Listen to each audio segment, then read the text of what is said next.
ఈరోజు ఒక ఇంట్రెస్టింగ్ వ్యక్తి గురించి మీకు చెప్తాను.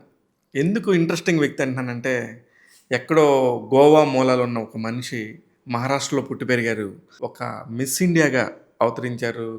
ఆ తర్వాత ఆమె ఎవరో గాదు, మన తెలుగువారి సూపర్ స్టార్ కోడలు. నమ్రతా శిరోద్కర్ అనంగానే ఇప్పుడు అందరి మందిలోకి మహేష్ బాబు గారి వైఫ్‌గా మాత్రమే తెలుసు.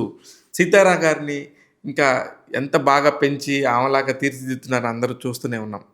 ఇకపోతే అసలు మహేష్ బాబుని పెళ్లి చేసుకోక ముందు గూడా షీ ఈజ్ ఎ స్టార్. 93లో ఆమె మిస్ ఇండియా, ఫెమినా మిస్ ఇండియాగా నంబర్ 1 ప్లేస్‌లోకొచ్చారు. అలాగే మిస్ యూనివర్స్ పోటీకెళ్తే 6వ స్థానంలో నిలిచారు. అంటే అప్పటి నుంచి కూడా ఆమె మోడలింగ్ గాని, యాక్టింగ్ గాని ఆగలేదు. ఆ తర్వాత 98లో, 96లో, 97లో కొన్ని సినిమాలు చేసినా అవి విడుదలవ్వలేదు.